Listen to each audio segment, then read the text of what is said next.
Thank you for joining us in the first tutorial of our event. Today we'll have a tutorial to be delivered by Professor Mohammed Salim Al-Alwini and Dr. Mustafa Kishk. The tutorial will be titled on the performance analysis of non-terrestrial network, a stochastic geometry-based approach. I think I don't need to introduce Dr. Salim Al-Alwini. He's the head of Communication Theory Lab at KAUST. And we're also glad to have Mustafa as well. He's assistant professor at Electronic Engineering Department, Maynooth University. Thank you so much. The floor is yours, Professor. Thank you. Thank you, Abdullah. Thank you, Abdullah, for the nice introduction. Thank you for inviting us to give this tutorial, Mustafa and myself, and thank you all for attending, and hopefully you'll find this tutorial beneficial. I think we gave this tutorial a few times or different version of it, but this is the first time probably we give it in person, you know, so it's really good that we move from online to basically in person. So this tutorial is going to be co-presented by Mustafa and myself.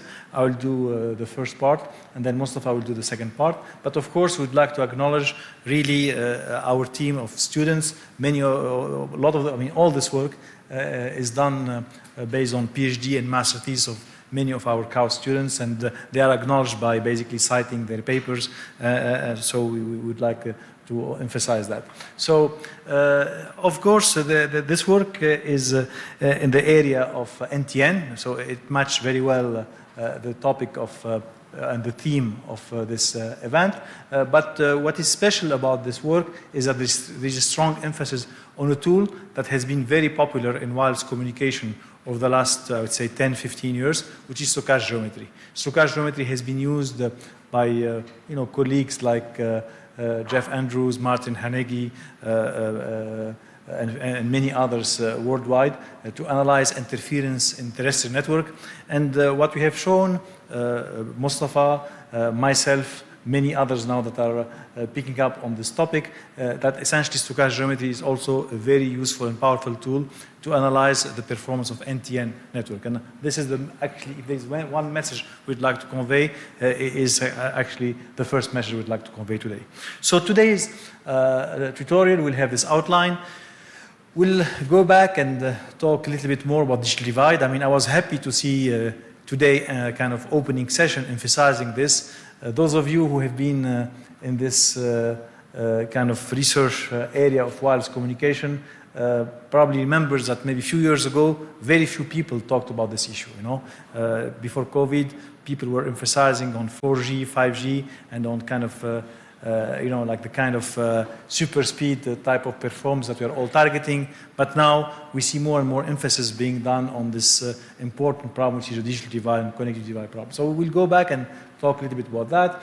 We'll say why integrated airspace network can basically be a good solution, although actually the theme of today's conference kind of make it very natural to explain that. Then I will cover mostly the aerial communication aspect. Drone-based communication, to a certain extent HAPS, although I mentioned that I don't think I will present some results. We have some work on HAPS and some of the posters today by our students and some other students have been talking about HAPS. And then when Mustafa will pick it up, he will talk mostly about satellite type of communications. So the digital divide, I mean, if you want to simplify it in one figure, you can look at this map and you can see areas that are extremely well connected and other areas that are basically very kind of lightly connected or interconnected. The reasons are many. There are like social reasons, digital, I mean, like maybe language barrier, content that is not relevant. So there are many reasons, and that are not, of course, the theme of our tutorial. But one important theme that motivates the use of non-terrestrial network is that it does not make business sense for many of the mobile network operators to essentially lay hundreds, if not thousands of kilometers of cables or fiber optics to reach, you know, these kind of low density, lightly populated, often low income regions. So this is the main reason behind the fact that terrestrial networks are not popular.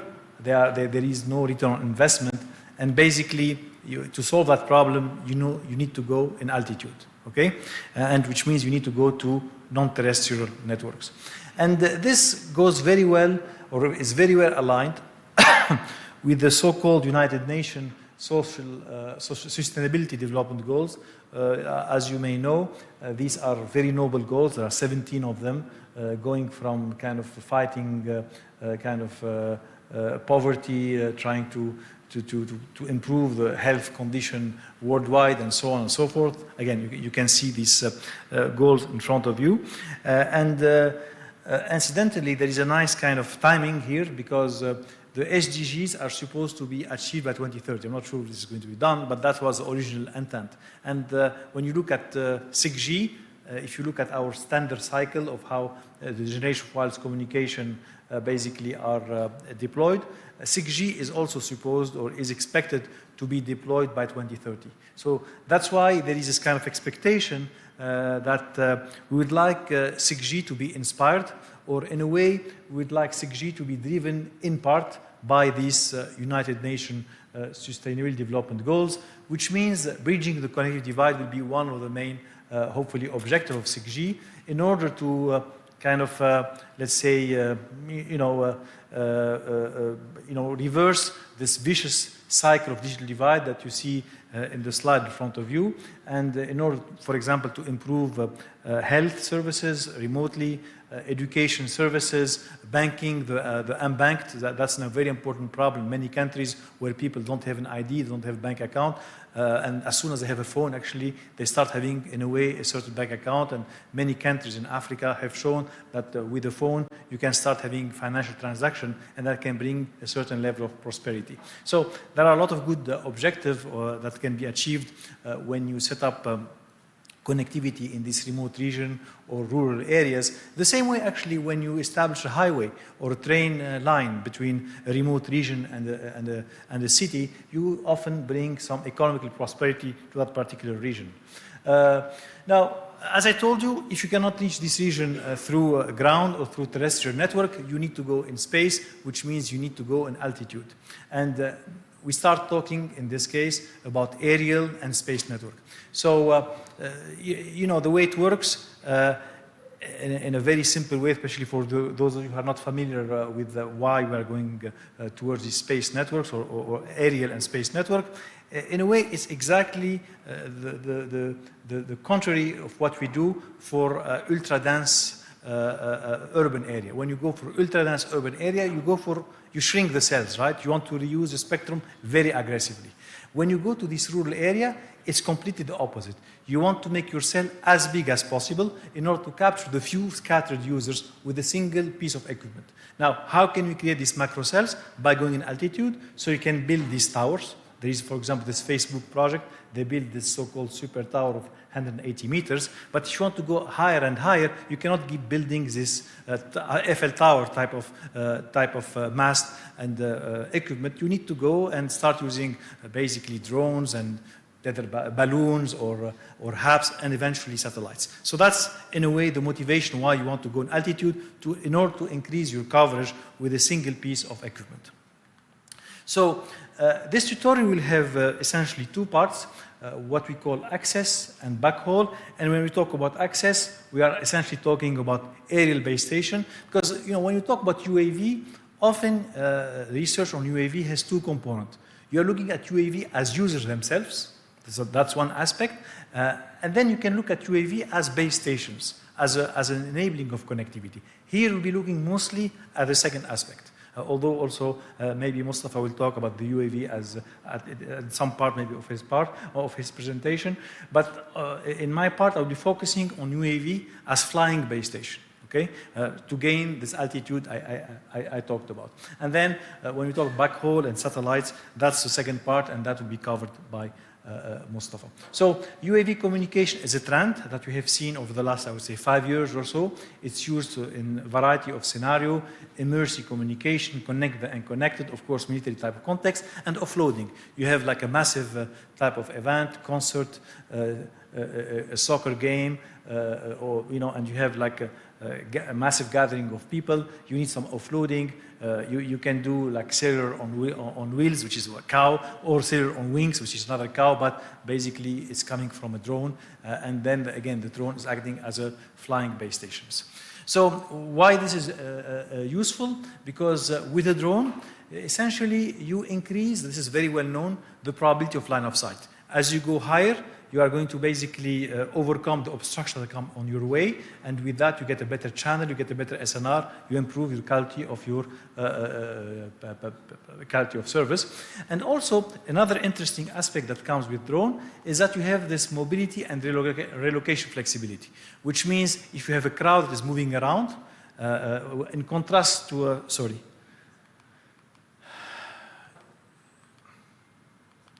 in contrast to, I think, the laser is not working here. In contrast to a fixed base station on the top of, let's say, of a high-rise or a building that is fixed, as the crowd move away from that building, obviously the quality of the channel of these different users is going to degrade. With a drone acting as a flying base station, you can track the movement of the crowd, and you can always put yourself in an ideal situation to basically have a good channel for all the users under the coverage area of the drone. So these are two of the main advantages that come with drone type of communications.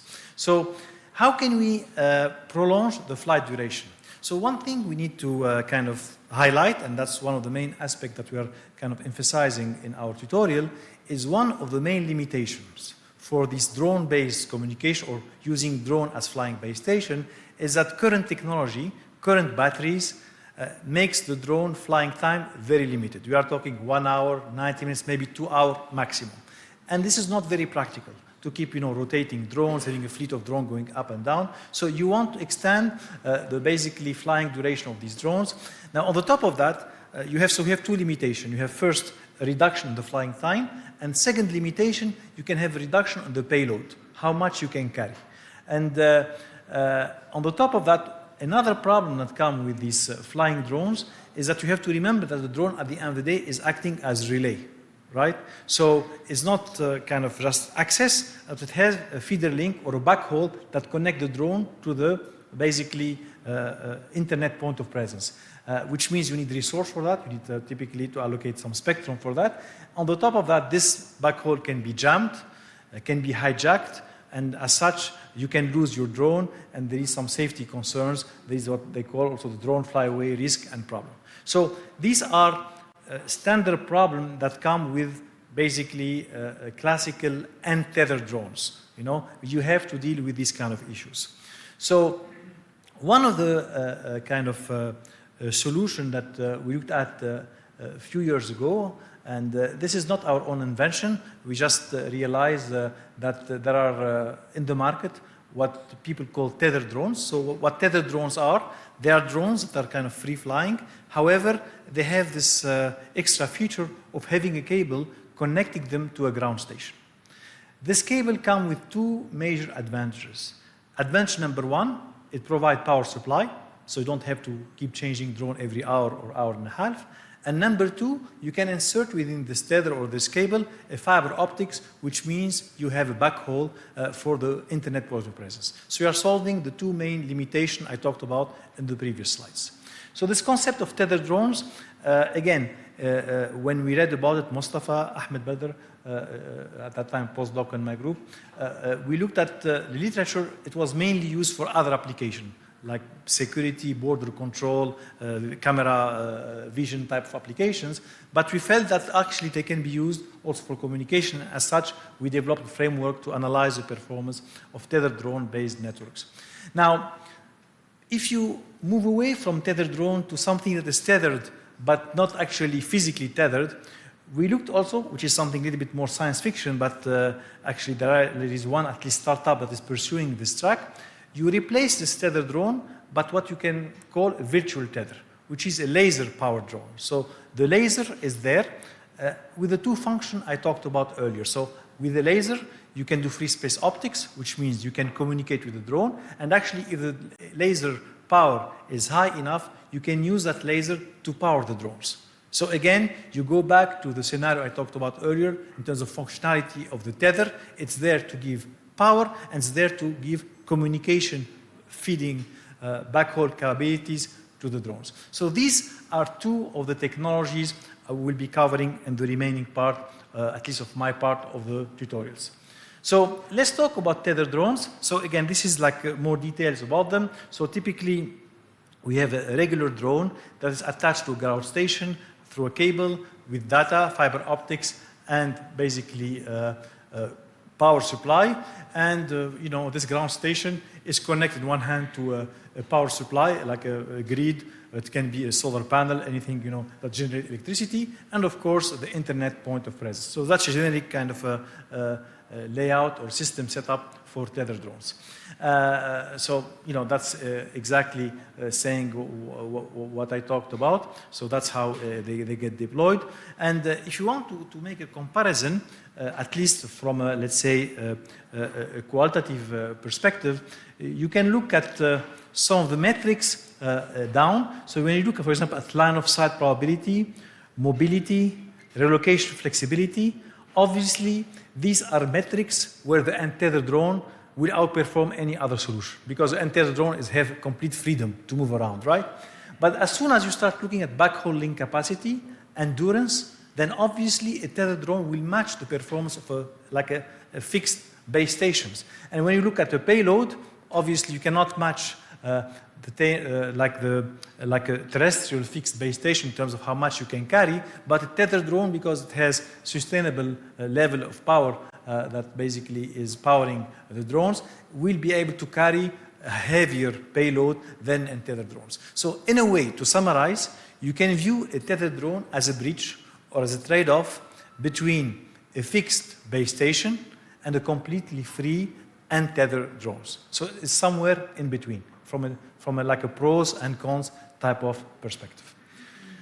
So, and as I mentioned, this is not our invention or kind of coming from our imagination. There are a few companies that are selling these type of drones. We are talking about drones with a tether that go all the way to 150 meters. After we finished the stable, I was able to find out that in China they are able to sell or to construct some drones that have a tether length of 200 meters. And by the way, I assume you understand why there is a tether length limitation.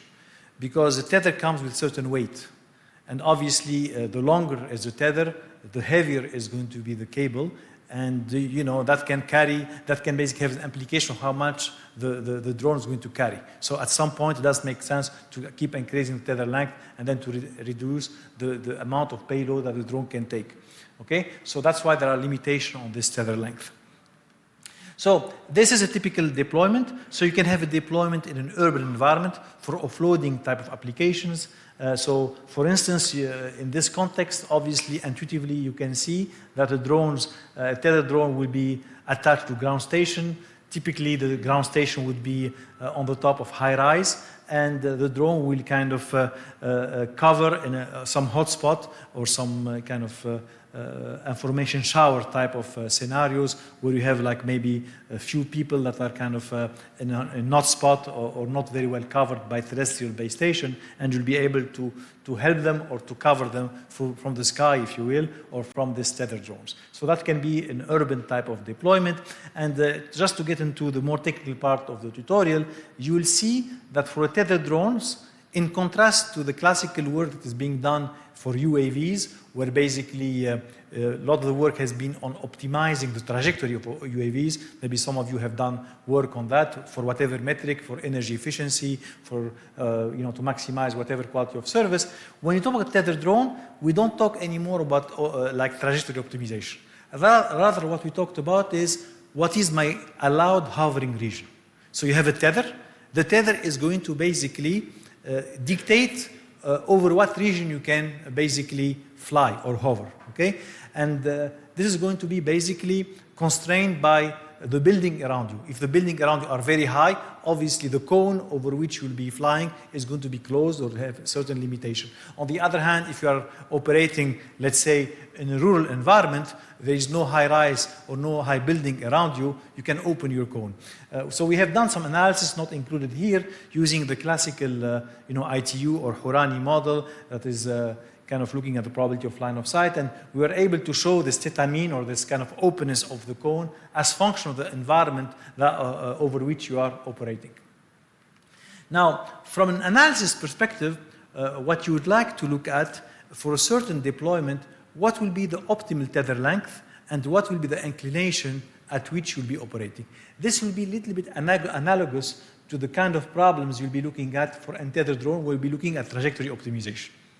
So here is a kind of, standard problem that you can start with, and that's based on the work led by Mustafa as part of his postdoc experience at KAUST. So we start with a very simple single user type of scenarios. So you have a tethered drone basically attached to a ground station, and the question you ask yourself, at what kind of tether length I should operate and what inclination I should operate, given a certain user far from a building with a certain distance.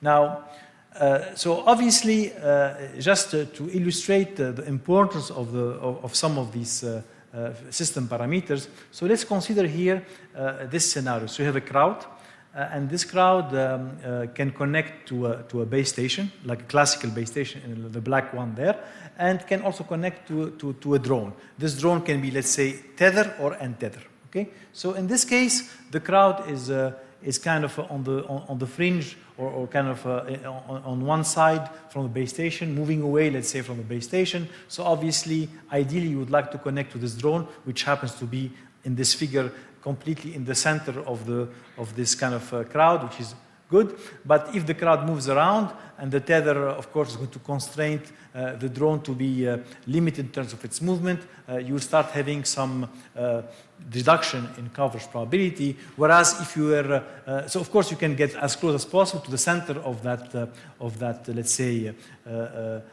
center of gravity or center of that crowd moving around, but you'll not be able to maybe reach it because it's far away compared to what the tether can allow you to go to. So that's the best you can do. You go to as close as possible to the optimal point, and you'll stay there. So you'll not get the optimal coverage probability. You'll get basically some reduction in coverage probability compared to an untethered drone. But obviously, you'll still do better than if you had to connect only to a terrestrial base station.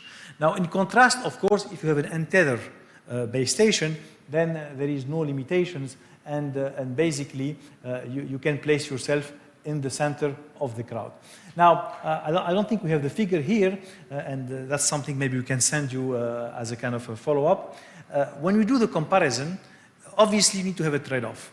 So the untethered drone, of course, if it doesn't have any limitations in terms of like battery charge and so on, will outperform the tethered drones. But then as soon as you start having a certain constraint, for instance, let's assume that the untethered drones will be active only 80% of the time. Why active only 80% of the time? Because the other 20%, it has to go to recharge. Okay, just to make a fair comparison, because untethered drones doesn't have to recharge, so it can be active indeed 100% of the time. Now, if you want to compare that in a fair basis with a single drone, not with a fleet of drones that can replace each other, then basically you have to assume that you have a fraction of time when the drone untethered is going to be inactive. When you make that kind of fair comparison, you realize in certain regimes, especially if the unavailability of the untethered drone comes in the order of maybe like 20, 25, 30%, it makes much sense to go to tethered type of solution. Okay, so there's an extra figure that you can find in this magazine paper that were omitted due to size limitation, but that you can see, if you will, in the final version of the slide, or if you go access this paper. So now, so that's kind of the main message we'd like to convey out of this first type of analysis.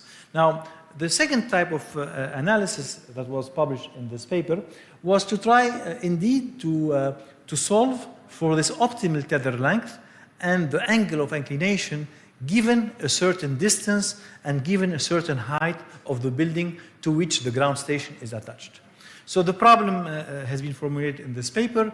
It's basically shown here. So that's a mathematical description of the hovering region over which the tether drone is able to operate. It's constrained by the tether length Tmax. It's constrained by a theta mean. Theta mean, as I mentioned earlier, is a variable that is, it's a value that is fixed depending on the environment you operate over. So here's theta mean here. Theta mean, if you have a lot of building around you, obviously theta mean is going to be high because you have a small cone. If you are operating in suburban or rural area, theta mean is going to be very small because you can open your cone. Okay? So that's the two constraints, Tmax and theta mean. And you'll be operating over these hovering regions. So that's your operational region. And you would like, let's assume, to minimize your average path loss. So the average path loss is basically this weighted sum based on the probability of line of sight. That's classical type of way to compute path loss for UAV. And your optimization, now another criteria you can use, either minimize the path loss, which is actually what you would like to do in general, or you want to maximize the line of sight probability. So these can be your two objective or two performance metric that you can go over, with the path loss minimization being obviously the best metric to go after. So if you kind of formulate the problem, so as a problem number one, you can set as an objective minimizing the path loss subject that you are operating within essentially the hovering region, which means that your tether length is going to be constrained by the maximum tether length that you can kind of lay over there, and your angle of inclination is going to be above the minimum angle of inclination that is, as I told you, constrained by the environment over which you are operating. So now, Mustafa solved this problem mathematically, and here in a nutshell, the solution, the details are in this paper. And what was observed here is that there are three operating regimes. And let's go one by one. So this depends basically on how D compared to certain threshold. D being the distance between the user under consideration and the building to which the ground station is attached. So if D is less than Tmax cosine theta mean, then the optimal deployment is such as T-opt is in a certain range between 0 and theta star theta mean. Theta star theta mean is given here, and D cosine theta mean, which means, and actually we cannot solve analytically for the optimal value of T, but what we can guarantee is that T optimal will be in this range, which means we reduce the range over which we are searching, and the search can be done in a brute force way or like by dichotomy. But unfortunately, in this particular problem, we cannot get an analytical closed form expression for T-opt. But for the angle, it's theta mean. You have a second regime and third regime, and as you notice, he's illustrated in these three graphs, depending on the regime over which you are operating. So in the first regime, your tether is in a certain range, the angle is theta mean. Second, again, the tether in a certain range, the angle is fixed. In the third regime, the tether length is Tmax, but the angle of inclination is a certain range, which means you have to do a little bit of a brute force exhaustive search over that range in this particular case where you would like to minimize the path loss. That's why what was done after that was trying to optimize with respect to a second cost function, which is basically maximizing the probability of line of sight. It turns out in this case that you can end up with a very neat closed form expression shown here. So basically, in this case, it's called suboptimal in the sense that in our mind, the optimal type of deployment is a deployment that minimizes the path loss. So, but if you are trying to optimize with respect to, let's say, the probability of line of sight, you end up with this nice closed form expression, but in a way they are suboptimal. And indeed, but by the way, so if you try to illustrate how it looks like, so here this illustration shows you basically as the users move away from the building. So 180, 240, 300, you see the position of the drone. Okay, so the blue position are the optimal position when you basically minimize the path loss. The red position are the position when you basically optimize the probability of line of sight. And as you notice, when you maximize the probability of line of sight, you gain altitude. That's a natural way, right? Because you want to go above obstructions. When you minimize path loss, you try to get as close as possible to the users.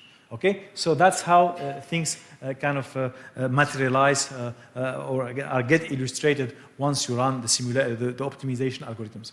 And now, if you look at the end results, so this is basically the optimal solution from path loss. The suboptimal come close to it, but then of course it doesn't perform as well for theta mean equal 15 degree. On the other hand, when theta mean is equal to 45 degree, a more close clone, the results tend to be much closer to each other, which means suboptimal and optimal tend to perform, pretty much in the same way.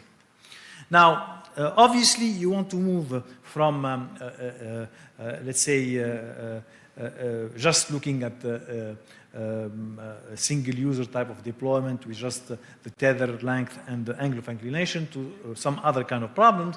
One important problem we looked at in the magazine paper as well as in this journal paper with a few, in collaboration with the team of Dr. Tarek al-Nafouri, was basically to look at this important other aspect, which is including in the analysis the fact that it's not guaranteed that you always have access to rooftops. This is like towers, right? And those of you who are working with the mobile network operator, you know that you don't have the luxury to put a base station wherever you want. Often you are constrained by some constraint. Some buildings don't want to have a base station. Some buildings don't want to give you space for antennas and so on. So we went with that same assumption, again, using a stochastic geometry-based framework, where we assume that we have only a fraction of the buildings green, which means a fraction of building that will allow you to put a ground station to which you will attach a tether drone, and some other buildings will be red, which means they will not allow you to basically connect a tether base station. And obviously, as you may expect, the more building will give the right to deploy tether drones, the better is going to be your coverage probability. Okay? So just to make a long story short, this is what is basically illustrated in this figure. So what we show here is essentially the coverage probability, first of all, as function of the tether length. So let's look only at the blue curve. The blue curve are the only curve for tether drones. And the longer is the tether, the better it is, which is a very intuitive and natural type of basically result, because you have more flexibility to reach more far away. So that's natural behavior. And then what you notice, delta A is the percentage of building that allow you to deploy a ground station to which you can attach a tether drone. Now, when you go down, which means that probability goes down. So if you are at 40% type of clearance to put a base station, you have the upper curve, which is the best coverage probability. Then the more you go towards lower and lower access to building roof probability, the lower is your basically coverage probability. Now, when you compare that to an untethered drone, basically you have to check also the availability of that drone. So you see like the orange curve here is like basically if you have full availability, and then you have like only 0.8 availability. Now the yellow curve is an ideal type of scenario, because you have to remember again that again untethered drone needs a feeder backhaul. So we are taking into account here the fact that in the red curve that the feeder is not always available, whereas in this kind of upper benchmark curve, this is the best of the best, where basically you have always kind of an infinite tether, or if you will, or always an available feeder link. So basically the end-to-end communication is always available. Okay, now how much time we are now? Huh? 15 minutes. Okay, that's very good. So obviously the next step, we went from a single-use deployment to a multi-use deployment. So this is work of one of our students, Safa, who's a master thesis student now at KAUST. And the idea is, what happens if you start deploying tethered drones in a cellular context, or in a, let's say, multi-user context, which means you start dealing with interference coming from neighboring cells. Okay? Now, from a technical point of view, we had to discretize here the position of the different locations to be able to basically compute the level of interference coming from different base stations, and the details are available on this paper on arXiv. But here are important results that I think I would like to convey.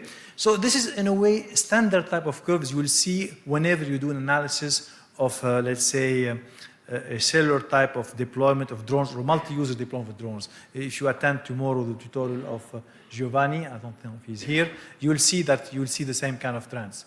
What do I mean by that? So you see here, and let's distinguish between two types of deployment.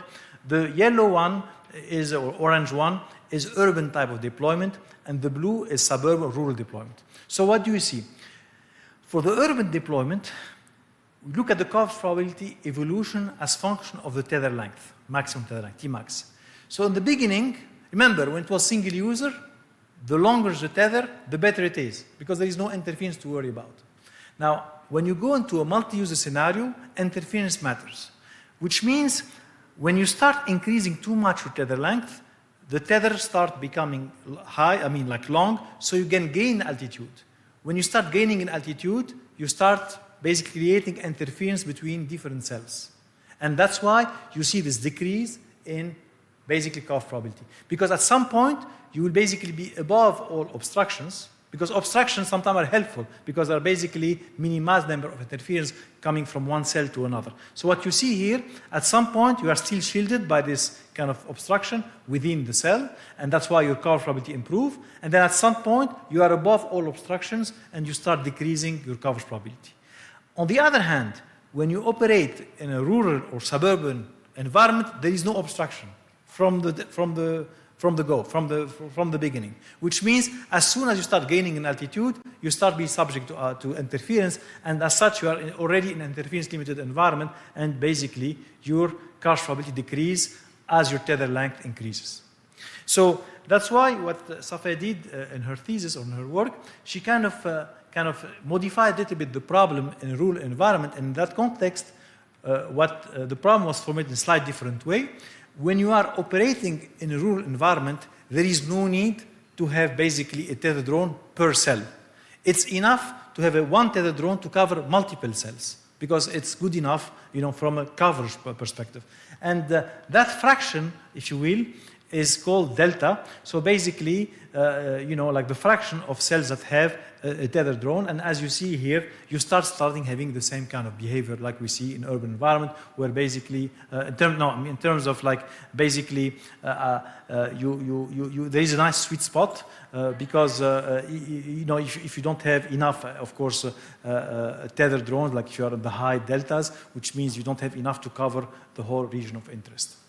Okay, so let me now, maybe the last 10 minutes, and then I open the floor for question, look at how we can move from this concept of tether drone, physical tether drone, to this concept of virtual tether drone, which is a laser power drone. So those of you who are active in the area of free space optics, they will connect easy to this area.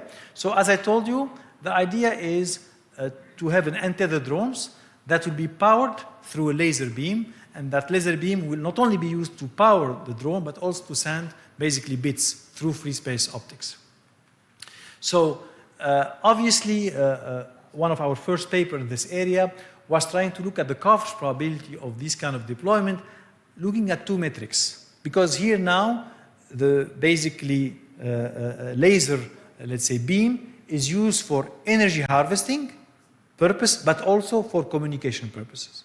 So you can define, if you will, the coverage probability from a pure energy perspective, which is the probability that your level of battery is above a certain threshold. That's metric number one.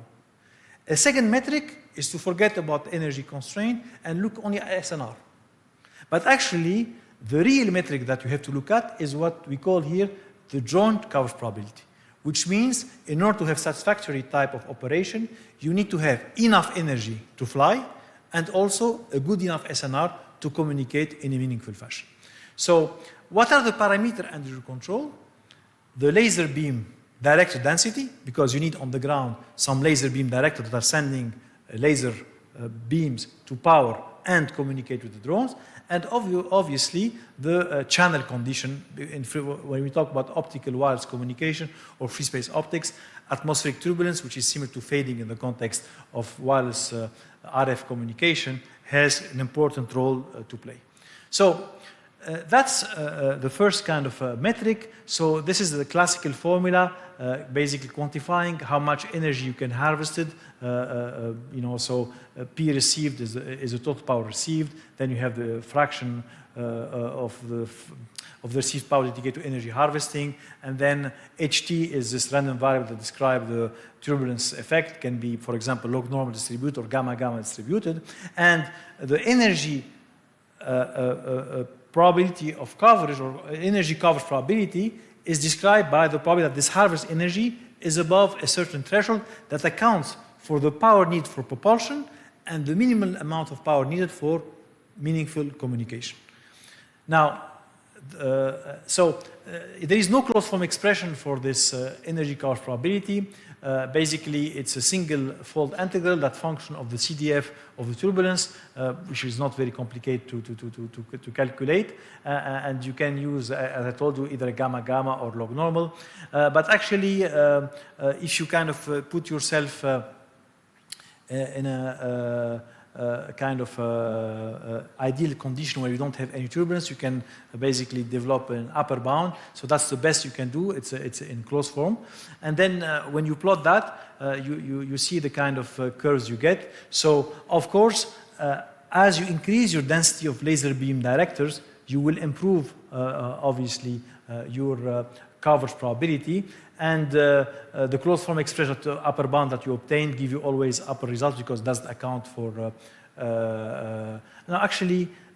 It's coverage probability. So yeah, because it doesn't account for turbulence. Whereas when you account for the real turbulence, you have a slightly lower coverage probability. Okay, but it's kind of an expression that involves a single integral. And here the three set of curves we have are parameterized by PCOM, which means as the level of power need for communication decrease from 50 watt to 10 watt, obviously you start having better and better kind of coverage probability because you have less needed for communication purposes if that's the threshold you choose. Now this is a more meaningful result in the sense that you look at the joint coverage probability, which is a probability that not only you harvest enough energy, but also you have enough power to, you have enough SNR to communicate above a threshold beta. If you have these two constraints and you plot that as function of SNR threshold, you can see up to a certain point doesn't matter because you have enough power, but at some point you don't have enough and you are basically becoming communication limited and you start seeing decreases in performance. So let me go a little bit fast on this. So I guess now what we did is how we deploy these laser powered drones in one of our last paper in a kind of cellular context.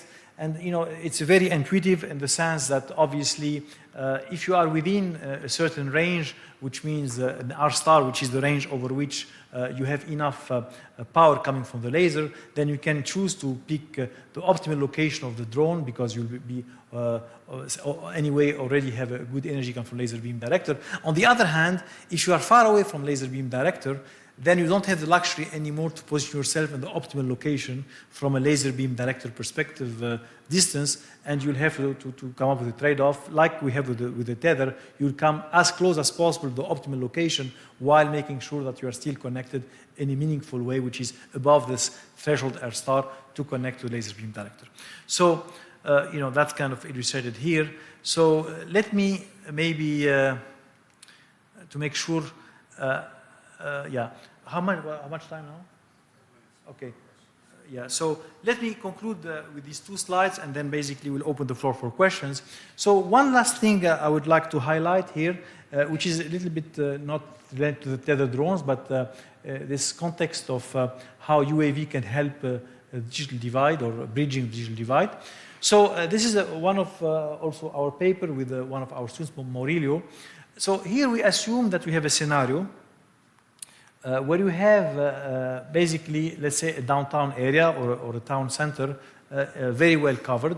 And then at some point, you go more into suburban and rural areas. And what happens as you go into suburban or rural areas, the density of base station is decreasing. And we assume that decrease in base station is kind of Gaussian or exponential decreasing, and which means that if you don't do anything, your coverage probability is going to decrease. So as a kind of solution to this problem, we are proposing to inject in the network some drones that will be flying only on this rural area in order to provide the extra connectivity needed to connect these unconnected that are outside the urban environment. And what the analysis showed that obviously the blue curve is kind of a clear illustration of the digital divide, which means if your density of drones is 0, which means there is no drone, then obviously as you move away from the downtown, you have like a sharp decrease in the coverage probability. Now on the other hand, as you start inserting drones into your network, and the more of them you insert, the better it is, and you can even come to a result very close or outperform even the result that you see in urban environment. So that's kind of a very simple analysis to illustrate how non-terrestrial network can help in the context of connecting the unconnected, because you don't have enough terrestrial base station in this rural area, and help from the air or from the UAV can basically increase the coverage probability. So let me stop at this point. So let's have, I know maybe a lot of information was provided in this first 45 minutes or 50 minutes or so. Let's have some questions, a short break, and then we have the second part on some other aspect of UAV, but another big part on satellite communication. Any questions? Yes, please.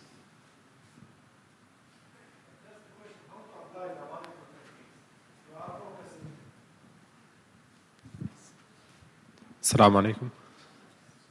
The first question is, you are focusing on higher SNR, but the user main two targets is the high throughput and the low latency. How to get the high throughput without the MIMO technique, or the question from another side, how to get the benefit of MIMO techniques for the line of sight? If it is most probable line of sight, while in the MIMO techniques we need multipath situation. This is the first question. Yeah, I mean, so of course MIMO you can use beamforming also, right? So here we are not into that. This is very important aspect. I'm not saying this is not an important aspect, but we are focusing more here on the. Yeah, sorry. Yeah, thank you. Yeah, so this is of course not only for UAV but for satellite communication.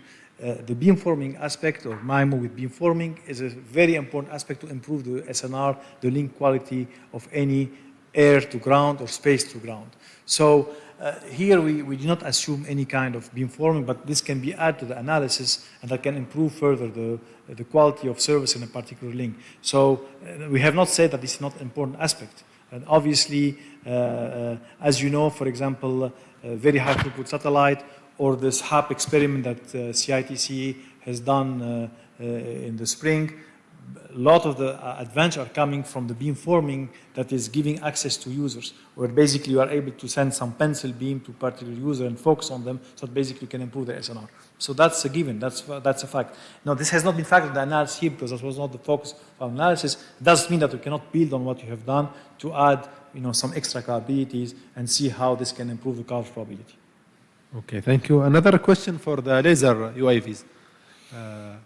For the power part, is the power delivered by the laser enough for, because we need two things, to power the drone itself and for the payload equipment. And for the payload? Yeah. And the communication also. Yeah, these require a lot of power. Is the laser enough to provide such power? This is an excellent question. As I said, it's a little bit, when I presented that, Tether Drone is not science fiction. It's something on the market. You can go and buy tomorrow some Tether Drone. There are many companies doing that. Laser-powered drone is still at the concept level. Now, there is definitely a startup in the US, I think it used to be called Motion Laser, I'm not sure what it's called, no, but now it's called Power Light, that is advocating for this technology and have done some demos. So they were able to demonstrate the ability to control, to fly, and to communicate with drone using a laser beam. There are a lot of challenges. I mean, at what power are you going to transmit? How can you point? Because pointing, again, like for FSO, if you miss the drone, basically the drone is not going to be powered, right? Because you have a misalignment problem. So it is not at the same stage of maturity as Tether drones. That's for sure. You cannot go and find 10 companies selling these laser-powered drones. But as a concept, it's out there. And it may mature in a few years, and then it can become a commercial product. Okay, thank you. Yes, Ali.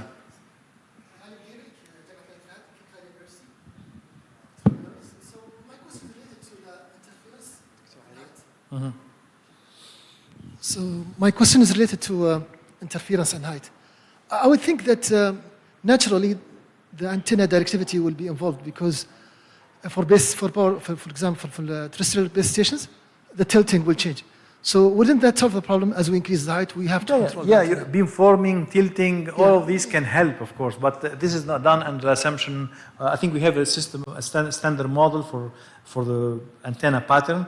We have done some other work, but you can add to this analysis some interference mitigation approach that can help, these drones coexist or minimize interference between cells. But I don't think we went to that level of sophistication in this paper.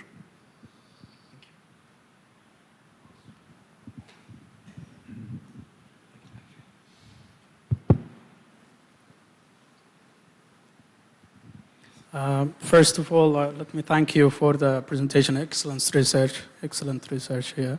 But I have one question, and the other is open question for you to address, especially for our. Let me start with the open question. I'm not sure and not confident for our area, especially on the Gulf region, whether this laser drone would be practical or not, because it's dust storm is frequent here. And, the laser beam is significantly distorted and distracted by the... What do you say? And? Sandstorm, Sandstorms, yeah. And dust. We call it dust or sand or whatever. Yeah, of course. Yeah, and also the sunlight, the direct sunlight can distort that. So this is open question you might address later on. No, it's very good. I can address this question. Yeah. So if you have addressed that throughout. No, I respond to this. Yes. Do you have another question? The other question is synchronization between the users and the drone. Is it 100% at accuracy level of synchronization? Because any missynchronization can drop the call or drop the data transition. You mean for laser-powered drone or in general? The laser-powered drone. Oh, the alignment, like basically, or like I don't know if you mean like synchronization. You mean like if the alignment? You mean that's what you mean, like the drone? No, I mean between the drone and the users in the cell. Okay, I'll try to explain. Let's take one question at a time. So the first issue, actually this is debatable, to be honest. Some people argue that this region of the world is probably the best for laser-based communication. Because often the main problem with laser-based communication, and in this case power, is fog, okay, and haze, which tend to be sometimes very frequent in some, for example, European countries. So obviously here it's more rare. Now, indeed, and we did some work with King Saud University, one of the first paper published with Dr. Habib Fathallah and Dr. Saleh Shibli a few years ago on the effect on sandstorm on FSO. And the way it was done, using basically in KSU here, actually not in KAUST, but it was a collaborative project, we did like basically a chamber. And we emulated sandstorm by putting some sand inside of sandstorm, emulating wind with a kind of some kind of like rotations within the chamber, and we demonstrate that indeed, with a very strong sandstorms, you can obviously kill the communication link the way basically a fog will kill FSO. Now, having said that, how frequent are sandstorms? I don't know. In my part of Saudi Arabia, we don't see that every day. We are talking maybe over 1 year. 2, 3, 5 days maximum, So yes, you may have an outage during this particular period of time. So it's not a 99.99% type of solution, but it's not recurrent every single day. Like for example, some area, you have fog on a daily basis from 7 a.m., from 5 a.m. to 8 a.m. So you know that your link is going to be out on a daily basis. I don't think we have that kind of patterns here. On the other hand, we don't have that much fog. When you talk about HAPS, for example, or satellite, we don't have, the sky tends to be more clear. There is no heavy clouds that will block FSO. So that's why some people argue that if you want to do an FSO-based ground to space, this part of the world actually is probably one of the best. Okay? And this is an ongoing discussion and actually an interesting discussion to demonstrate if that's true. The second problem about synchronization, I'm not sure if I understand, but one thing I like to make sure. I'm talking here for this FSO is the feeder link, it's not the user link. The user is always going to talk on RF.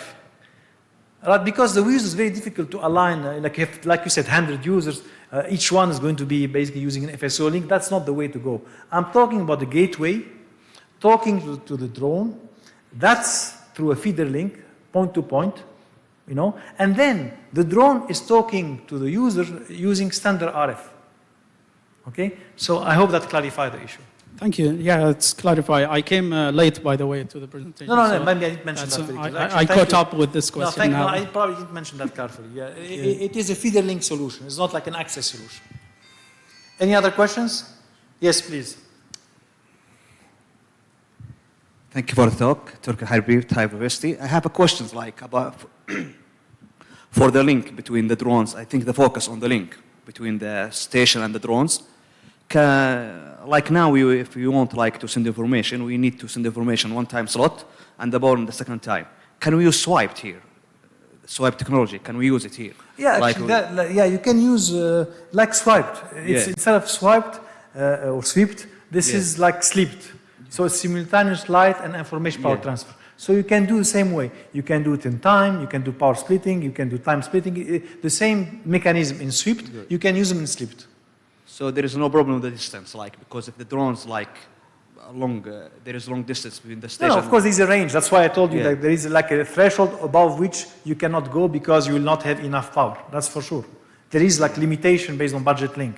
But given that, you know, like this, how much fraction of time or fraction of power you use for communication and energy harvesting, if you are familiar with sweep literature, same applies here.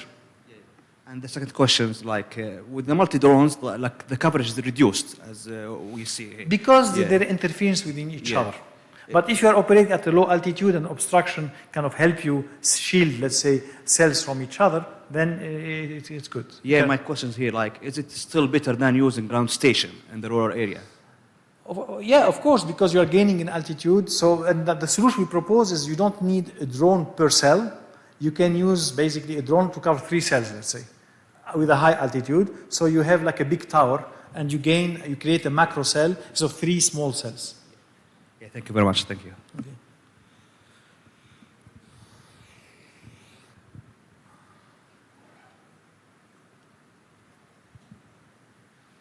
Assalamu alaikum. My question is, when you talked about urban areas, you demonstrated that you use the taller buildings as a tethering point or the connection point. Wouldn't that reduce the line of sight for those people who are occupying these tall buildings? And how to solve such a problem? So can you repeat the question? I didn't catch the question exactly. So you're using taller buildings as the tethering point for the drones, right? Yeah, okay. So for the people who are occupying these buildings, they will not get direct line of sight, right? Because they're within the building. Yes. So how to solve this problem? Yeah. I mean, it's like any mobile phone. You know, when you are inside, you may have, depend on the type of building and type of obstructions. So this is not unique to this problem, right? You may offload on a area if it's a very bad, in the sense if it's a very thick building with a strong obstruction, you may have to do offloading on a local Wi-Fi.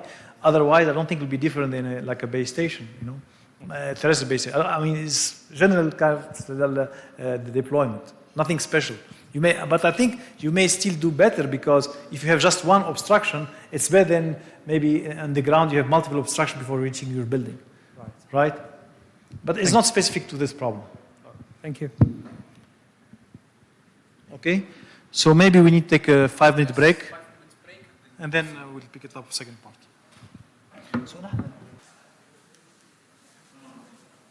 Hello. Hi, everyone. Thank you again for attending this tutorial. So we're going to proceed with the same things that we started in the previous part, talking about using drones for communications. In this particular part, we're going to talk about an interesting use of drones, or you can think about it as a type of infrastructure sharing. We have heard a lot about using drones for package delivery, right? Like delivering orders, different types of goods, like food delivery or any types of packages in general. So we have heard about this kind of application of drones. We have also seen in the first part how we can use drones for providing communication coverage, for example, for users in rural areas or for IoT devices. So what we're trying to see here is, can we use the same drone to do both? So that's why we're calling it multi-purpose UAVs, so that the drone can be used for package delivery and also for data collection and delivery. So what we are considering here is a drone that has a mission. A drone that has a mission, has a starting point and an ending point to deliver a package. So this drone has a mission, and on its mission, while it is delivering the package and trying to return back to its initiation, or let's call it the starting point, on its mission, how about if we try to help IoT devices who are outside coverage by collecting data from these IoT devices and deliver this data to their destination, like base stations or like data sinks or any type of data collector in general. So here, as we can see, we have a source, we have a destination, we have an IoT cluster here on in the upper part, the red part, and the drone will try to follow this blue lines. It will try to travel first to the hovering point number 1 to collect some data from the IoT devices to help them, even though it's not its main function. Its main function is package delivery, right? But as long as it is able to deliver the package and come back in time before running out of energy of the battery, it can help out some IoT devices. Why not? So this is what we did here. The drone travels, collects some data from the IoT devices, then goes forward, delivers the package, then on its way back, it delivers the data that it collected from the IoT devices. And then it moves back to the warehouse or the starting point. So this is what we investigated here. So that's why we call it a multi-purpose UAV communications. So here what we see is, on the figure on the left, we see on the x-axis, the amount of data required to be delivered by the IoT devices. As this amount of data increases, we plot on the y-axis the amount of data that we were successfully collected and delivered.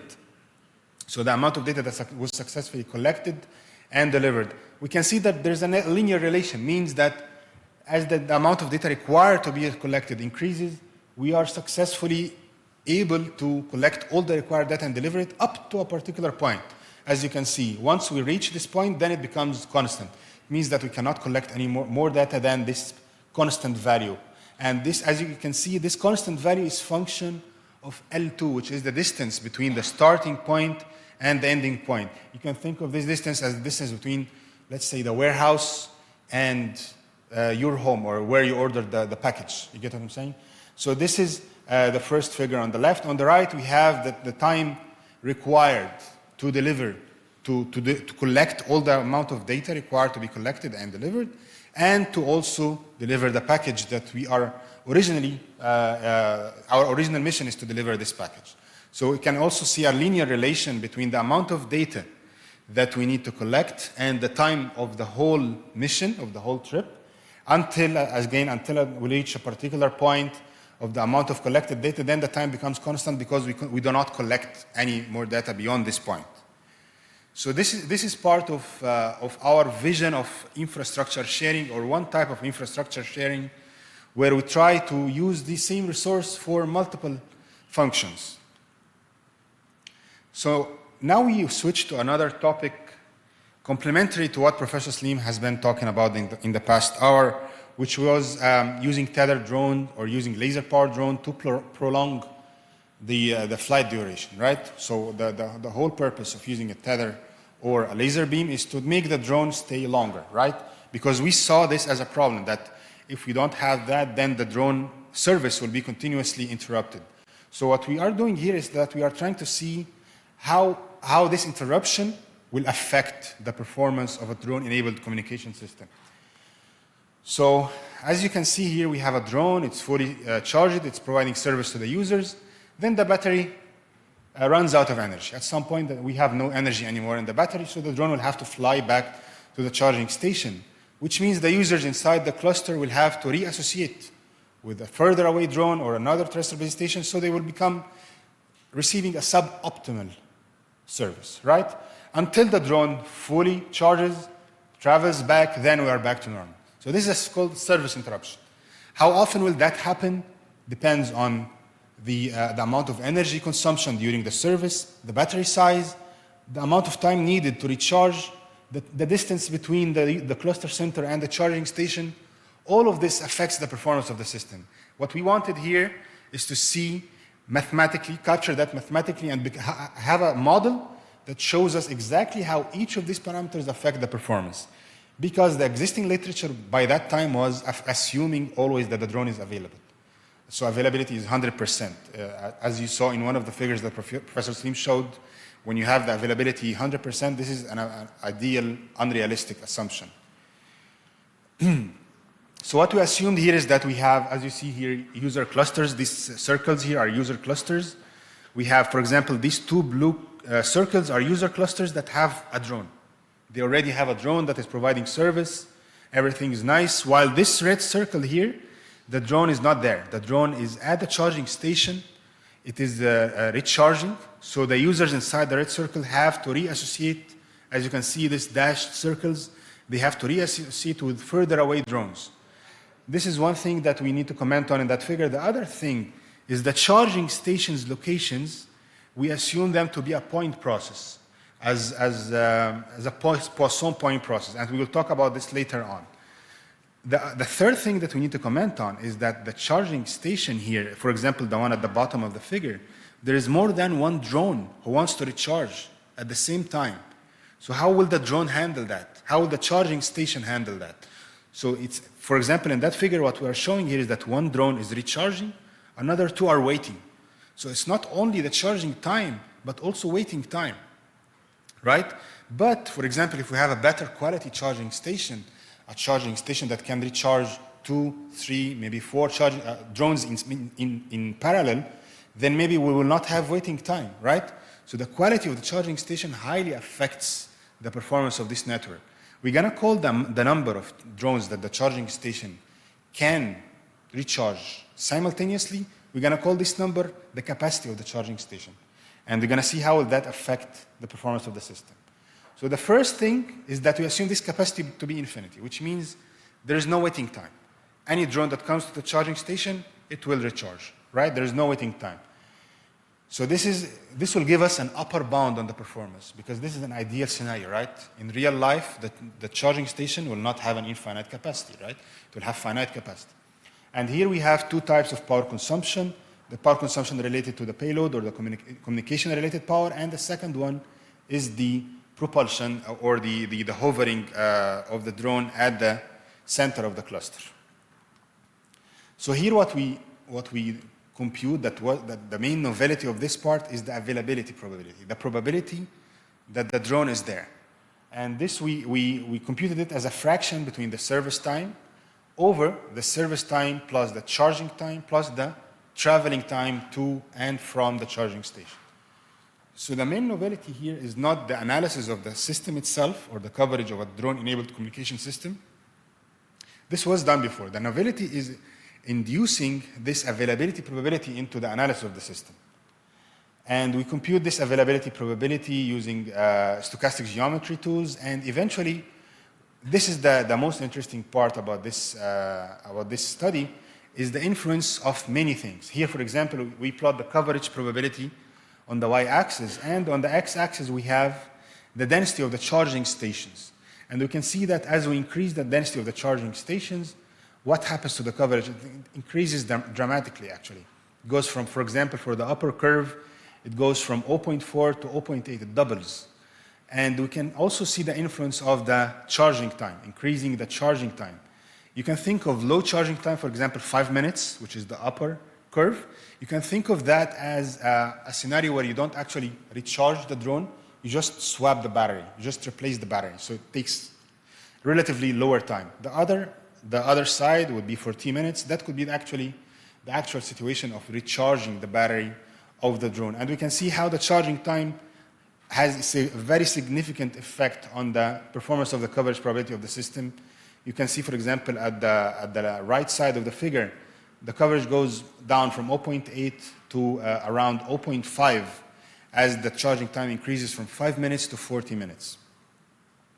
Again, this is all upper bound. This is all assuming that the capacity is infinity.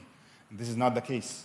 So what we'll do now is assuming the capacity is finite. So when the capacity is finite, there is one extra term that we will have in the availability probability. This extra term is the waiting time.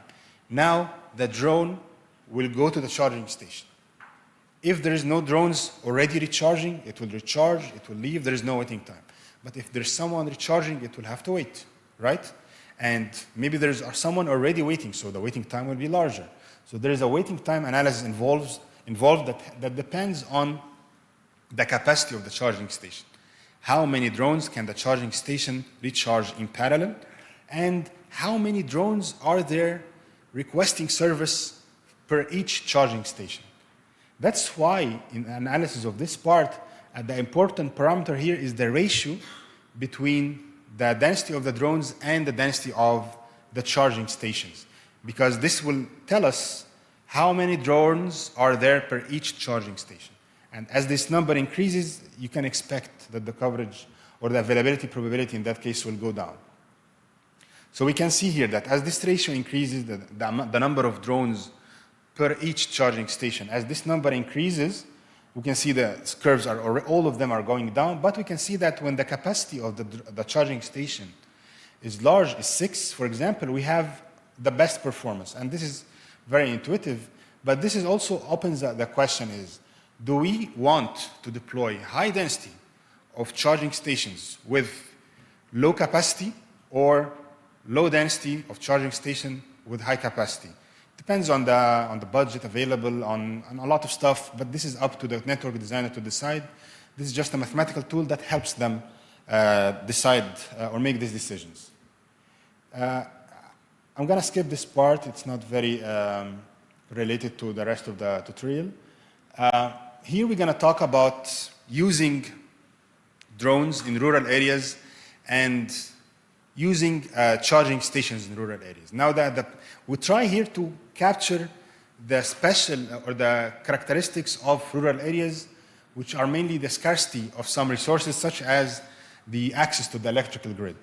So what we have here is two types of regions, let's say. For example, the blue clusters here, they do not have access to the electrical grid. So if you want to deploy a charging station there, it will have to be solar powered. This is the only option. You have a solar powered charging station. If you have a charging station at the red circle, the only one that has access to the electrical grid, then it doesn't have to be solar powered. So if you only have one charging station in the red circle here, in the part where you have access to the electrical grid, then the drone will have to travel very high distance to recharge, right? Unlike if you have a solar powered charging station, then you can put it right below the drone. So this is the benefit of having a solar powered charging station. Here what we plot is the coverage probability against the charging time, which as we saw already, it goes down. But what we see here is different options. For example, the best one is if we have a solar powered charging station right below the drone. The second best is if we increase the area or increase the access to the electrical grid so that we can have a charging station that is closer to the location of the drone. The third one, and actually we can say it's the second worst, is if we have a solar panel on top of the drone. According to our study, this didn't work because when we put the solar panel, we also accounted for its weight. So when you account for the weight of the solar panel, you will have to increase the energy consumption of the drone. So whatever energy you harvest using the solar panel, you will consume in the drone itself. So eventually you end up not gaining anything from having a solar panel on top of the drone. Moving on from that, we also try to see if you have a solar powered charging station. During the night, you will not have any sun, right? There is no energy. So the battery size of the charging station, which will try to store energy during the day so that you can use it during the night, this will highly affect your performance during the night. You can see here the capacity of the battery of the charging station on the x-axis. As we increase it, we can see a nice improvement in the performance or the coverage probability at night. Here, we talk about another type of infrastructure sharing related to the part that we talked about earlier. So what we talked about a few slides ago was using the drone for multiple purposes, right? For package delivery and for data delivery. Now, what about if we do another type of infrastructure sharing, but between drones or UAVs and EVs, electrical vehicles? So we assume that we have charging stations for the EVs, okay? So we have charging stations for the electrical vehicles that use wireless technology, okay? So this is the assumption that we have here, and it's not, again, it's not fiction, it's something already existing. We have wireless charging station for the EVs. The question that we ask is simple. How about if we allow the drones to also use these charging stations? Instead of building up charging stations just for the drones, what if we let them share with the EVs the same charging stations? And this is just an illustration of the system that we have here. So the main parameters that we will see now are how many cars or how many drones can the charging station support at the same time, and how many drones can you fit in one slot of car, in one car slot, how many drones can you fit? For example, 2 drones, 3 drones, depends on the relationship between the size of the drone and the typical size of the car. So here for another illustration, we have 2 approaches that we consider. For example, first in, first serve. Here it doesn't matter whether you are a drone, you are a car. As soon as you come, you are served. You take your slot in the line. The second approach would be EV first. Since these are EV charging stations, so they are originally made to serve EVs, so we don't want to affect the performance of EVs. We don't want to make them wait. So in that case, it's EV first. Whenever an EV comes, even if there is a drone that came before, the EV will be served first. So we investigated these 2 approaches.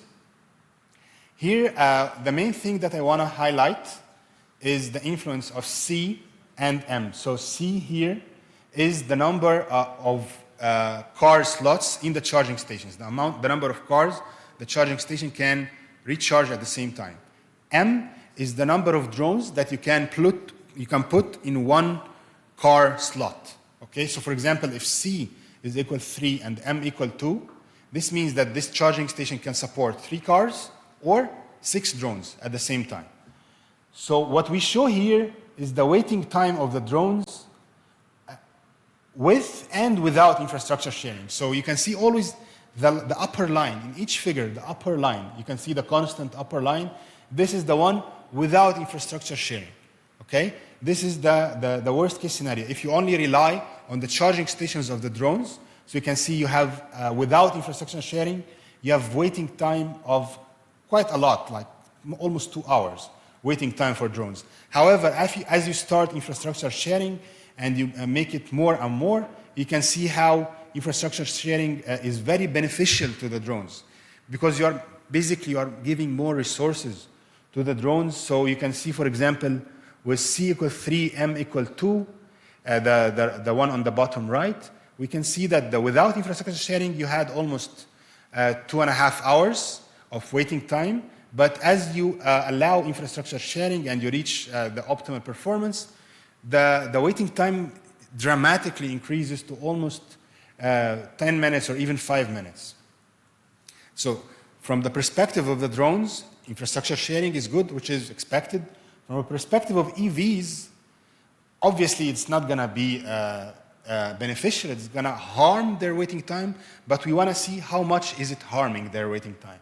So for example, you see always the lowest curve for the waiting time is the one without infrastructure sharing. So before infrastructure sharing, the performance was great, 10 minutes of waiting time, for example, in the upper left one. After doing infrastructure sharing, even the worst case of infrastructure sharing, it only doubled to 20 minutes. It did increase, which we were expecting, but not very much. So we didn't lose much on that side. Eventually, if you want to investigate this problem, you need to take into account that maybe this sharing of infrastructure will involve some cost, for example, paid by the companies responsible or using the drones to the companies using the EV charging stations. So the EV charging stations might be willing to sacrifice a little bit their performance or increase a little bit the waiting time, as long as if they are getting paid good value to allow sharing these resources with the drones.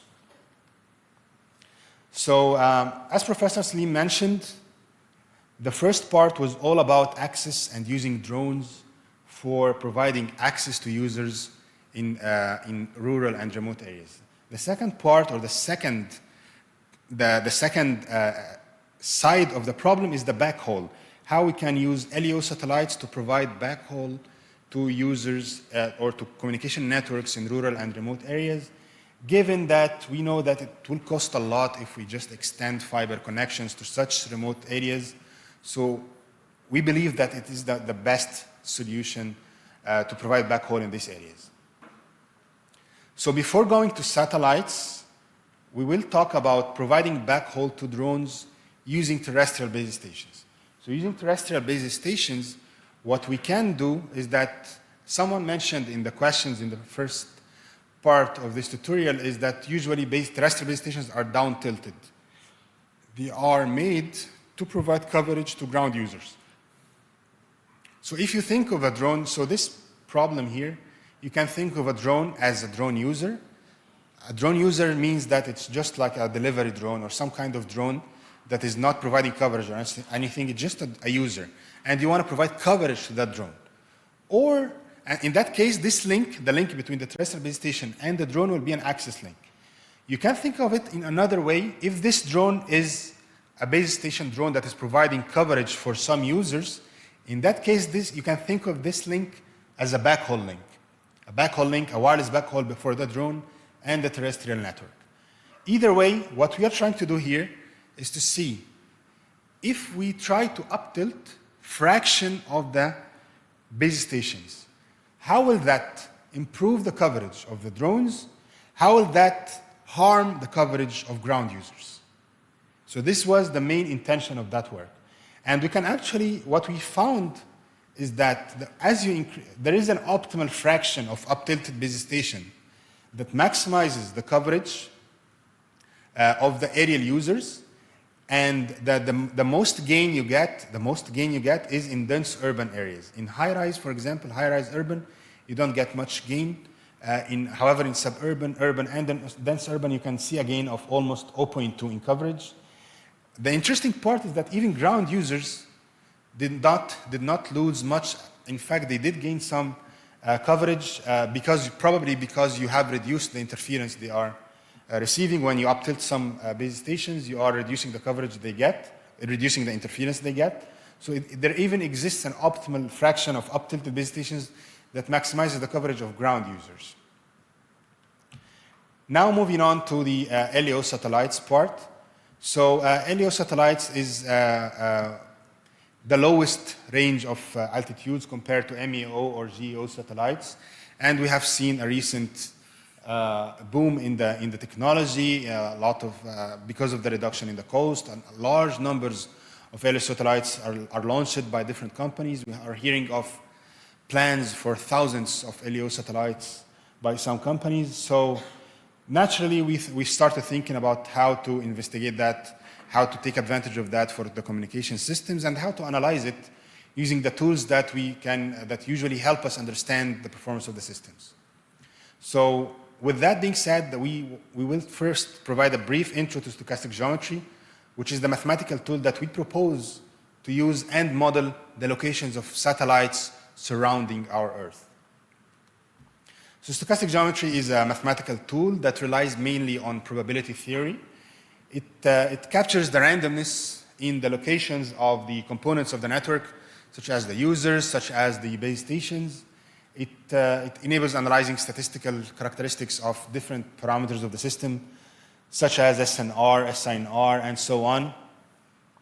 Its main advantage really is the tractability. It enables us to reach mathematical expressions, mostly non-closed form expressions, but easily to be computed numerically, but eventually it leads us somewhere.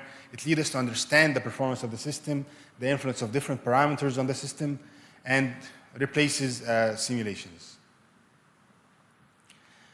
So I'm going to talk particularly about Poisson point process here. So in Poisson point process, there are many types of point processes when you're talking about stochastic geometry. The main thing that you talk about is a point process, which is a random process in the two-dimensional plane. A random process in the two-dimensional plane. So we call it a point process. The most common model is a Poisson point process. In Poisson point process, we typically just need one parameter to describe a Poisson point process, which is the density lambda. So what we typically need to define a Poisson point process is lambda, which in that case would mean that for any area A in the two-dimensional domain, the number of points in that area would be a Poisson random variable with mean lambda times A. And the locations are uniformly distributed inside this area. And any two exclusive area, non-overlapping areas, are completely independent. So we use this PPP here, as simple as I described it. We use it to model locations of base stations, IoT devices, users, drones, and what we are proposing, as you will see, locations of even LEO satellites. So, for example, if we want to compute the distribution of the contact distance, or the distance between a ground user and the nearest base station, and this is actually an important parameter in the communication system. This describes the distance between the user and its serving base station, which eventually affects the path loss of the signal that the user receives from base station. So it's important to capture the distribution of this distance. So we can compute it using just the definition of the PPP that we just talked about.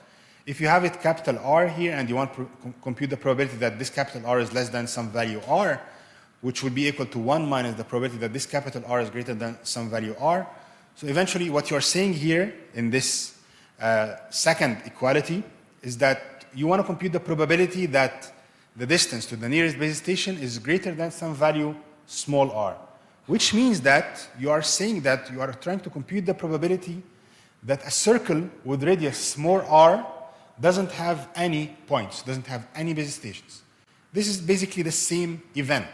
So that this probability is equal to the probability that the number of points in a given area that you know the radius for it is equal to 0. And we just said that the number of points, this number of points, is a Poisson distributed random variable. And we already said that the mean of the random variable would be lambda times A, which is pi r squared. So we just apply from the definition of PPP, we can get the CDF and the PDF of this distance. And we can use it even to analyze a simple scenario here. For example, if you have a system where you have the locations of the base stations are modeled as a PPP, and you have the SNR here equal to PT H R power minus alpha over sigma squared. PT here is the transmission power in a downlink. H is the fading gain. We can assume it to be Rayleigh for now. It doesn't have always to be Rayleigh. But here, if the fading is Rayleigh, so the fading power will be exponential. And R power minus alpha is the path loss, and sigma square is the noise. So in that case, you only have two random variables, R and H. H, we already know the distribution for, and R, we just computed the distribution of R, right, in the previous slide. So once you have that, you can easily compute the probability that S and R is greater than some threshold, which what typically is called the coverage probability. So this is a basic or a very simple introduction to stochastic geometry. Now, this is the interesting part here, is what we proposed is to model the locations of the satellite as a point process on a spherical surface. So a point process is well known on a two-dimensional plane. A point process on a three-dimensional plane is also well known. But a point process on a spherical surface is something a little bit uncommon. And we believe that it is a very nice way to analyze large satellite constellations.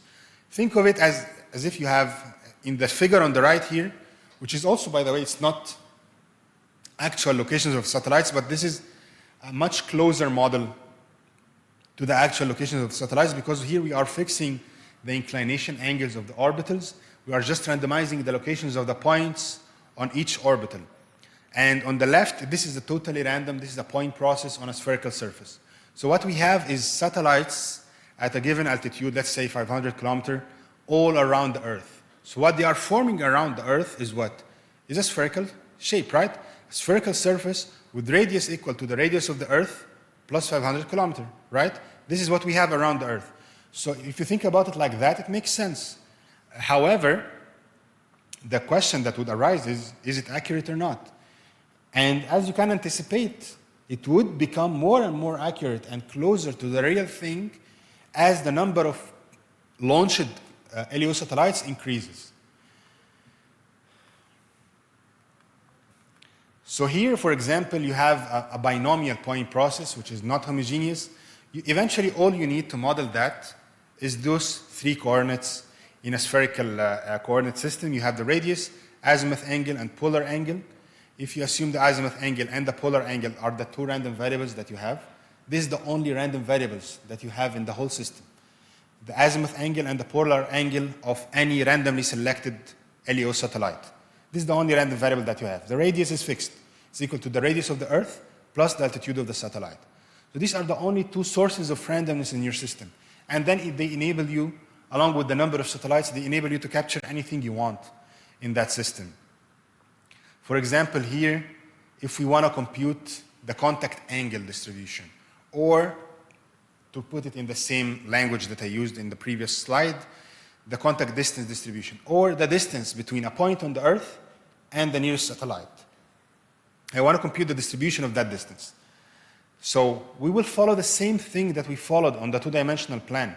But instead of drawing a circle, remember when we drew a circle around the origin with radius r small and said, okay, we just want to compute the probability that the number of points in this circle is equal to 0. Now it's not a circle anymore. It's a spherical cap. A spherical cap centered at the location on the Earth.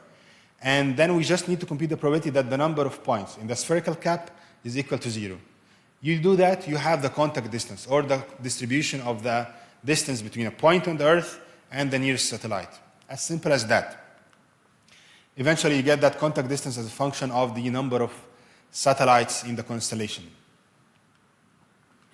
Let's see a simple example here. If you have a rural area and you have the nearest base station that is connected to the core network is a little bit far away, okay?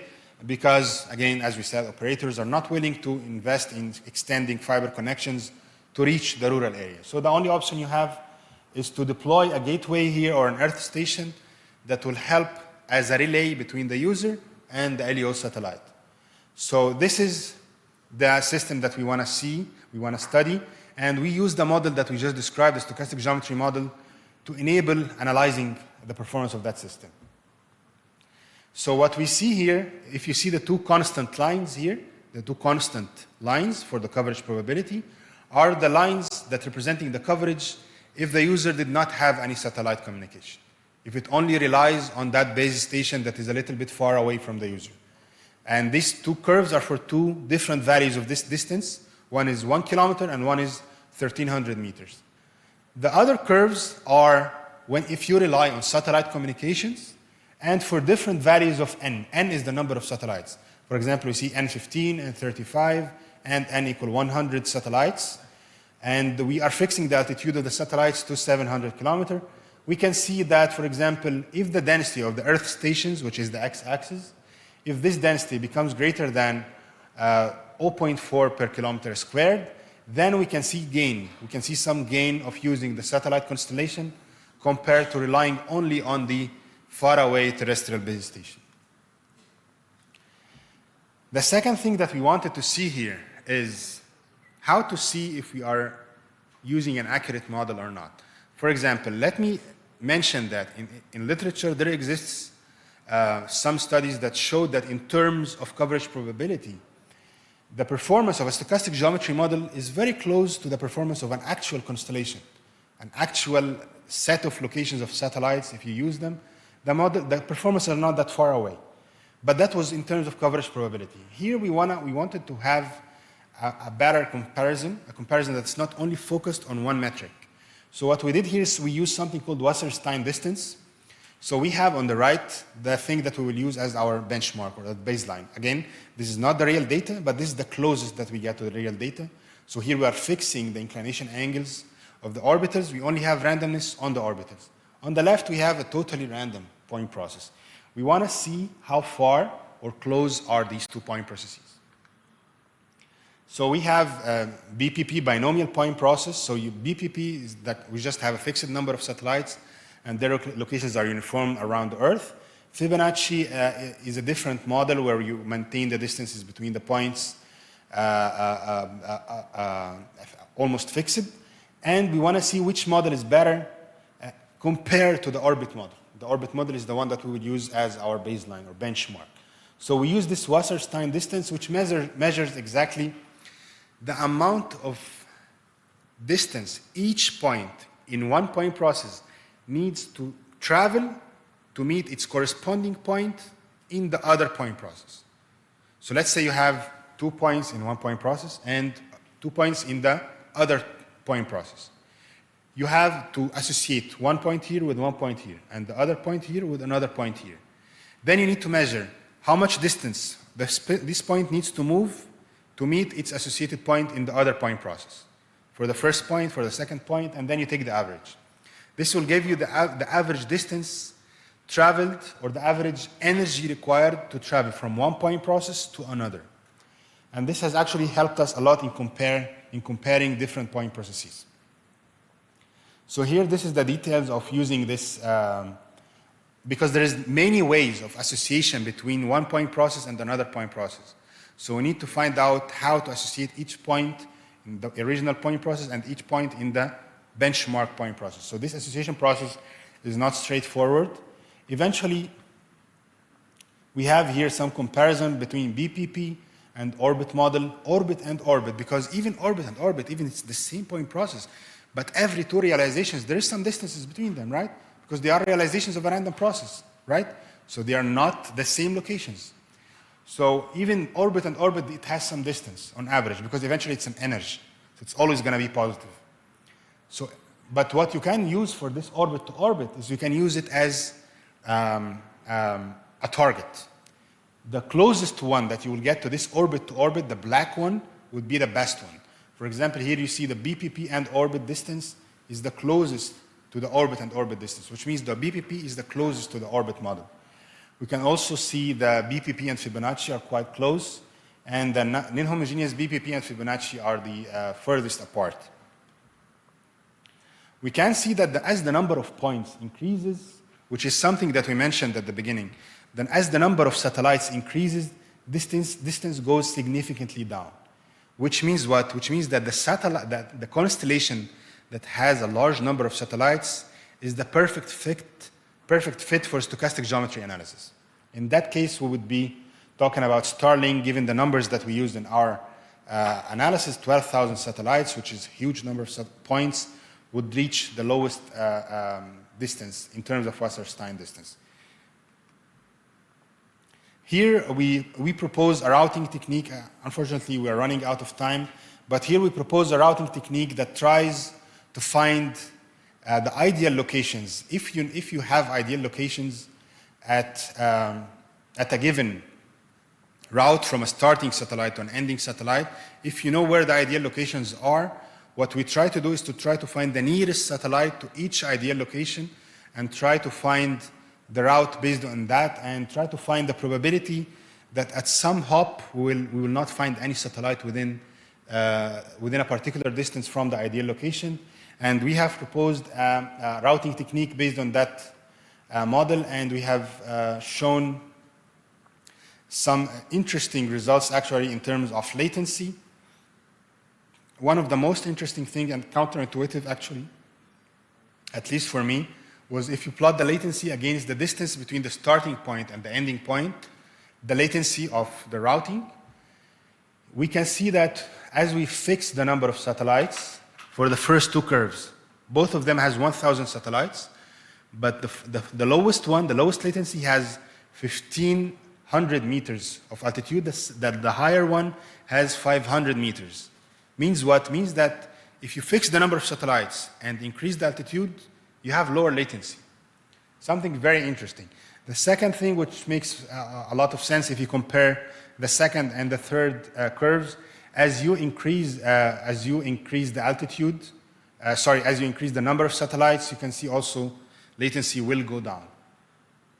I think we can stop here given that we're running out of time. So if anyone has any questions, please go ahead. Thank you.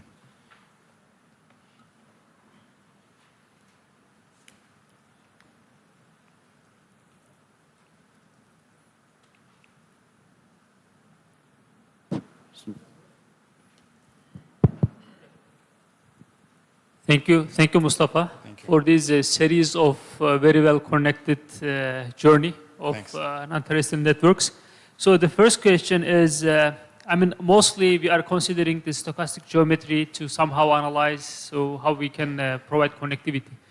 But one important thing is, so satellites somehow follow a deterministic trajectory. Correct. And actually, there are websites that you can go and check, specify certain satellite. It will give you what is the current attitude of or the state of the satellite, altitude and everything. At any time. Yes. Yeah. Which means that, Mustafa, you have the data. Yes. So why don't you have data available, use AI approaches and come up with a more accurate model? Maybe instead of a new model on top of these all PPPs, maybe we'll have Mustafa point process, why not? So this is the first comment. What you're proposing is using the data to Yes. come up with a new point process. Yes, but of course you need to use deep learning kind of methods, interesting. and you convert this. So this is an open invitation for a collaboration. Okay.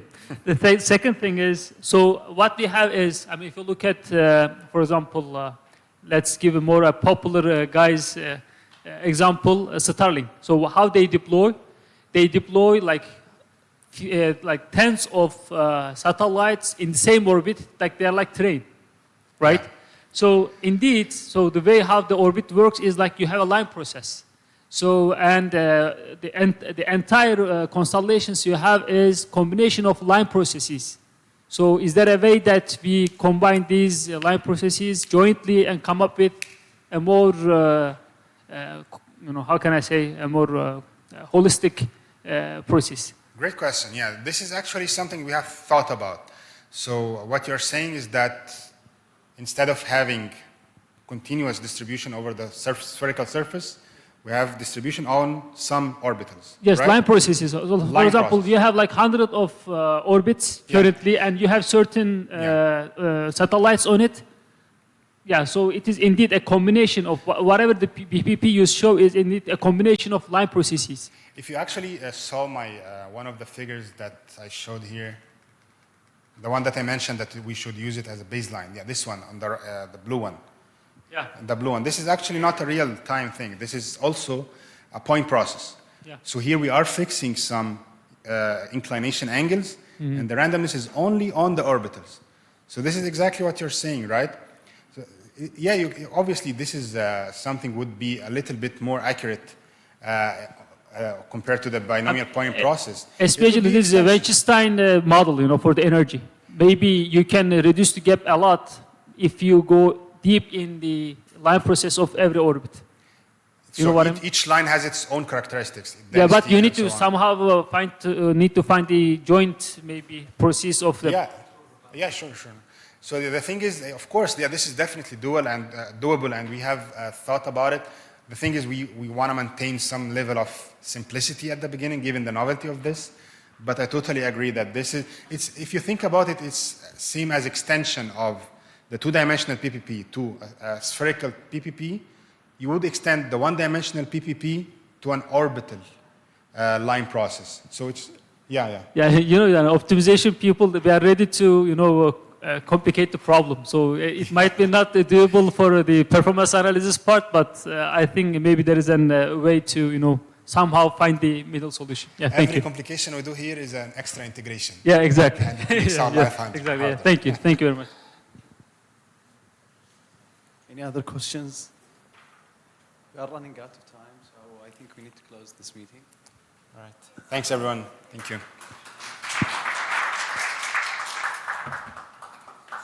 So just to close, unfortunately that we are running out of time. It has been like 10 minutes due to the fact that, I mean, enjoyable moments flies so fast. But I would like to remind you tomorrow that we will be having for each day a tutorial. And right after, within 5 minutes, we will be having also another session, panel session, which Dr. Slim is going to be taking part of it.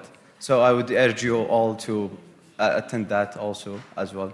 Thank you so much for being a good audience, and also thanks is extended for the speakers as well.